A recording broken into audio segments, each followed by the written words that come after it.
दुसरीकडे निवडणुकीच्या पार्श्वभूमीवर देवेंद्र फडणवीसांच्या सागर निवासस्थानी बैठकांना भलतंच उधाण आलंय।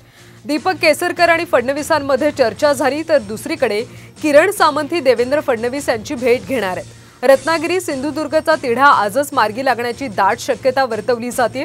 आज दुपारी 3:30 वाजता हर्षवर्धन पाटलांचे कार्यकर्ते फडणवीसांना भेटणार आहेत। बारामती लोकसभेसाठी आढावा घेतला जाणार आहे।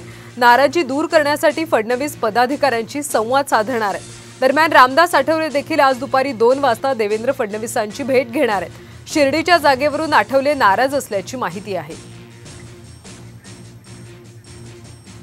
ही सध्याची 4 दृश्य आपण पाहतोय। सागर बंगल्यावर सध्या बैठकांना उधाण आल्याचं पाहायला मिळतंय। दीपक केसरकर सुद्धा भेट घेतात। किरण सामंत सिंधुदुर्गच्या जागेसाठी उदय सामंत यांचे बंधू किरण सामंत फडणवीसांची भेट घेणार आहेत। तिसरीकडे हर्षवर्धन पाटील सुद्धा फडणवीसांची भेट घेणार आहे। तर चौथी दृश्यामध्ये रामदास आठवले दिसतात, जे सध्या खंत व्यक्त करतायत की जागा वाटपामध्ये त्यांना घेतलं जात नाहीये, बैठकांमध्ये त्यांना समाविष्ट केलं जात नाहीये। त्यामुळे रामदास आठवले सुद्धा आता देवेंद्र फडणवीसांची भेट घेतात। सविस्तर माहिती घेऊयात आमचे प्रतिनिधी सूरज मसूरकर यांच्याकडून। सूरज, सध्या सागर बंगल्यावर बैठकांचं सत्र पाहायला मिळते। नेमका आज दिवसभरात कोण कोण बैठक घेणार आहे, भेटी घेणार आहेत? नक्कीच पाहायला गेलं तर लोकसभा जागांच्या याच्यावर हा जो तिढा आहे त्या संदर्भात आज सागरवरती बैठकांचं सत्र सुरू झालेलं आहे।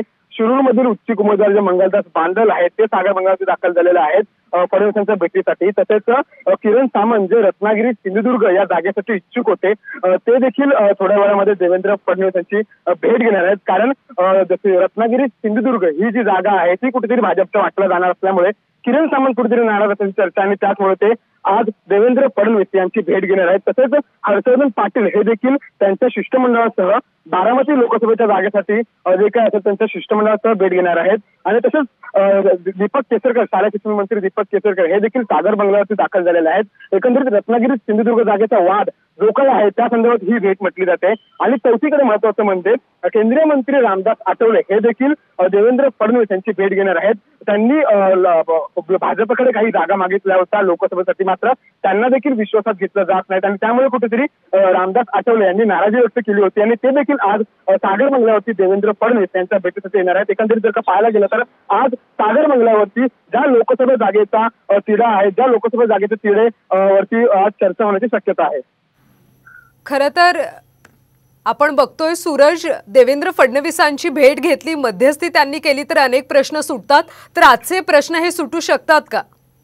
नक्कीच जर का पाहायला गेलं तर याआधी दानकर असतील किंवा मग आपले हे शिवतारे असतील यांनी देखील नाराजी व्यक्त केली होती काही जागांना घेऊन। मात्र त्यानंतर देवेंद्र फडणवीस यांच्या मध्यस्थीनंतर ते वाद सुटले होते। आता पाहणं हे महत्वाचं आहे की जे देवेंद्र फडणवीस यांना भेटणार आहेत केंद्रीय मंत्री रामदास आठवले यांची नाराजी दूर होते का हे पाहणं महत्वाचं आहे। किरण सामंत यांची नाराजी दूर होते नक्कीच सूरज, त्यामुळे आजच्या भेटीमुळे हे प्रश्न सुटतात का हे पाहणं महत्वाचं आहे। धन्यवाद माहितीसाठी।